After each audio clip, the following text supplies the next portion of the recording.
Hello, everyone. Welcome back.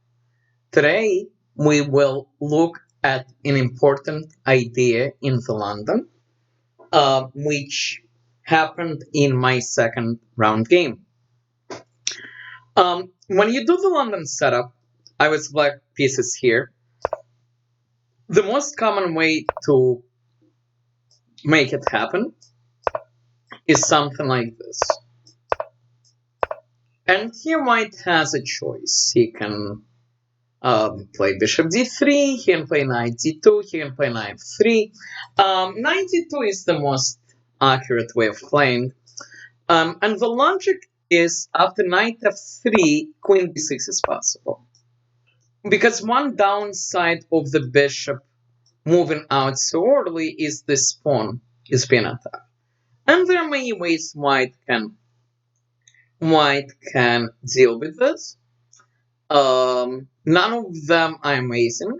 One of the main ones, which is what are in this game, is queen b3, and this is the one I'll focus on today. And then in the future videos, I'll talk about other possible moves. The main move here for black is c4, and the point is after queen c2, which did not happen in this game, black has a very interesting move.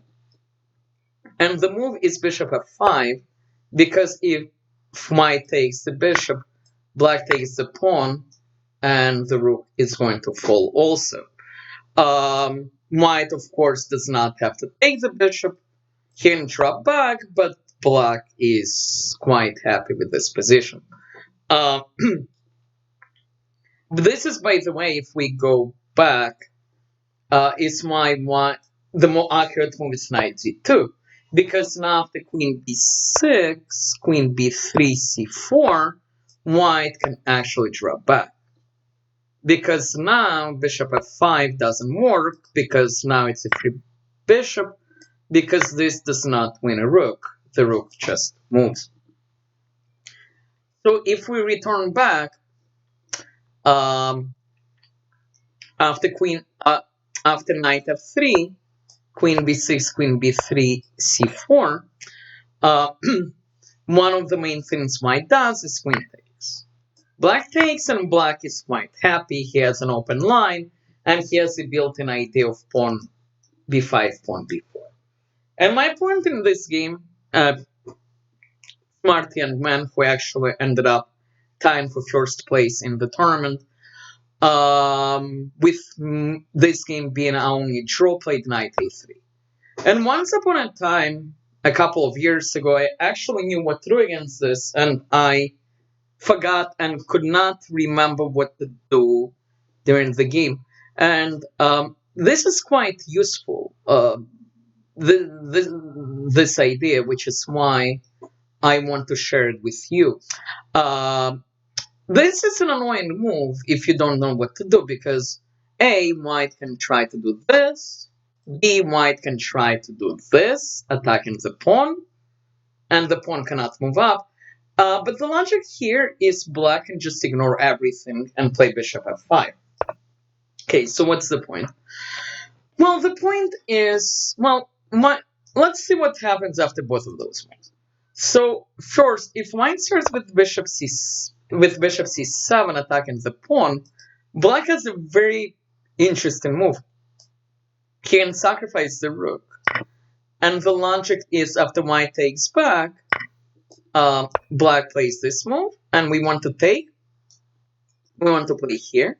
If we show this to the computer, computer is going to say that black is quite a bit better in this position.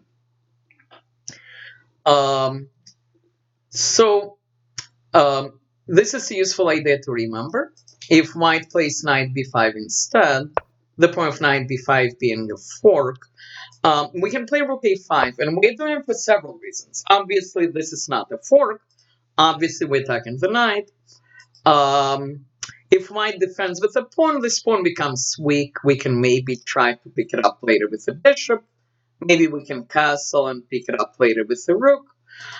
If white jumps in here, this is not so good, because Now this knight does not have an easy way out. If we get rid of this bishop, then the knight might get trapped. And already you see the evaluation. So this is the important thing to remember. In this line, after c4 takes knight a3, remember we can just ignore white's threats. We don't need to respond. We can play bishop f5, and life is quite pleasant for black. The rest of the game, this is how the game started, except I didn't play bishop f5. I did something ridiculous, and the game ended as a draw. But this is a useful concept to remember. I hope you will use it in your games. Please like this video, please subscribe, and I will be back soon with more coverage of my tournament. Thank you.